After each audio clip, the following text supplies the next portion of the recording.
Conclude చేయండి please. ఒక్క మంచి పని చేయకుండా రాష్ట్రాన్ని 100 ఏళ్ళ విధ్వంసం సృష్టించి వీళ్ళు ఓ రోజు బేడీలు వేసుకుంటారు. బేడీలు వేస్తారు పోలీసు వాళ్ళు, పోలీసు వాళ్ళు వేస్తారు, రేపే మాప పోలీసు వాళ్ళు బేడీలు వేస్తారు, వాళ్ళు బేడీలు వేసుకునేది. ఆ బేడీలో ఫోటో చూస్తే ఒక నిమిషం సార్, ఆ బేడీలో ఫోటో చూస్తే అసలు బేడీలు వేసుకునేది ఇద్దరు, వాళ్ళు బేడీలు వేసుకోలేదు, అమాయకులకు బేడీలు బేడీలు వేయడానికి రేపు మాప పోలీసు వాళ్ళు వస్తారు, బేడీలు వేసుకొని తీసుకుపోతారు.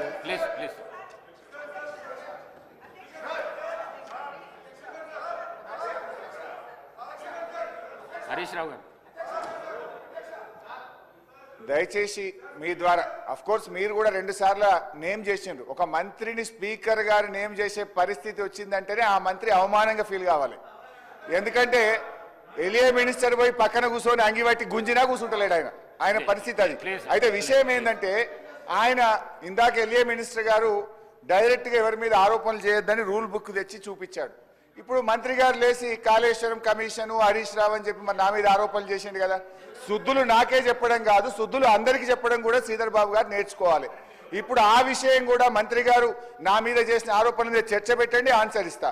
మరి ఆయన వెంకటరెడ్డి గారి కమిషన్ లిస్టు చదవమంటే నేను చదువుతా, కాకపోతే నాకు విజ్ఞత ఉంది, నోటీస్ ఇచ్చి చదువుతా.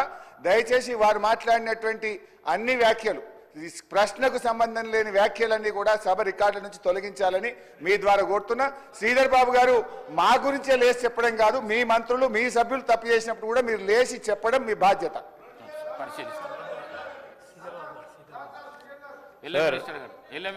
సభా సాంప్రదాయాలకు సంబంధించి రూల్స్ ప్రొసీజర్కి సంబంధించిన అంశం విషయంలో మేము వారికి కూడా తెలియజేస్తామని అధ్యక్ష, ఎవరైనా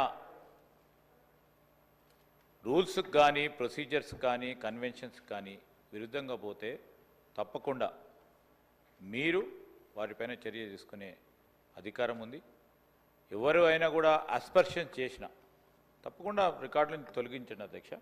మేము కూడా ఖచ్చితంగా కూడా దానిపైన నిలబడతాం, ఎందుకంటే సభా సాంప్రదాయాలను పాటించాలి, డెమోక్రటిక్ స్పిరిట్తోనే ముందుకెళ్తామని నేను గౌరవ సభ్యులు హరీష్ రావు గారికి కూడా తెలియజేస్తాను.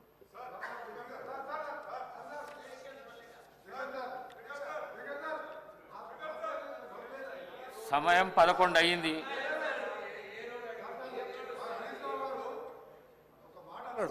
దానికి ఒక్కటే సమాధానం ఎక్కువ ఆయన ప్రతిపక్ష నాయకుడు మాట్లాడేవాళ్ళని ఈ పిల్లలతో ఏం మాట్లాడతాను సార్?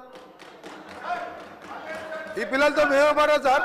నేను ఒకటే సార్ ఆయన ఒక మాట అన్నాడు, కాళేశ్వరం కమిషన్ హరీష్ రావు అని ఒప్పుకుంటున్నా.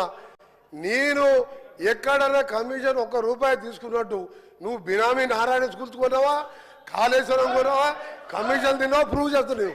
నా మీద ₹1 నా రాజకీయ జీవితంలో రెడీ కాదు. ఇప్పుడు పోదాం, అబ్జెక్ట్ చేయండి. అరే నువ్వు చిన్న మావజాటు అల్లునిగా 10,000 కోట్లు దోచుకున్న దొంగ, వీళ్ళు మాట్లాడు అధ్యక్ష నా గురించి నా మీద. గౌరవ స్పీకర్ గారికి కోరుతా ఉన్నాం అధ్యక్ష, హౌస్ ఆర్డర్లు పెట్టేసే కార్యక్రమం చేయాలి.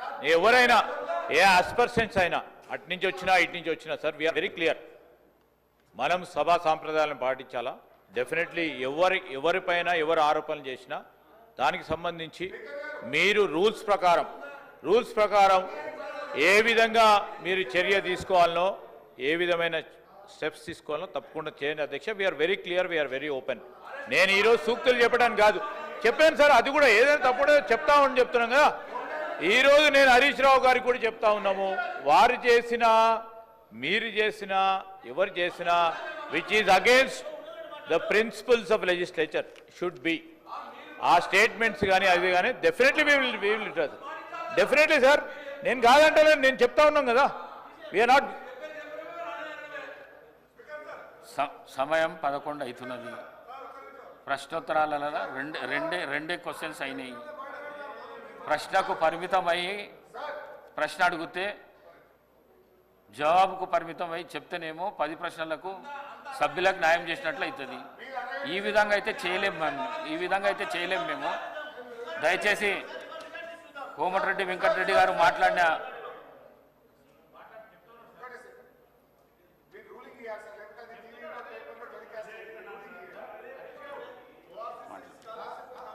స్పీకర్ సార్ నాది ఒక్కటే రిక్వెస్ట్ మీది, దయచేసి మీరు ఇక్కడ రూలింగ్ ఇస్తేనే సభ రికార్డు నుంచి తొలగిస్తున్నామంటే అది టీవీలో పేపర్లలో టెలికాస్ట్ కాదు, అదర్వైజ్ ఇబ్బంది అవుతుంది.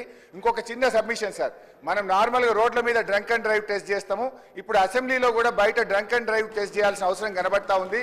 కొంతమంది సభ్యులు పొద్దున్నే బాగా డ్రంక్ చేసి సభలోకి రావడం వల్ల వాళ్ళు ఏం మాట్లాడుతుందో సోయి లేకుండా మాట్లాడే పరిస్థితి వచ్చింది. సో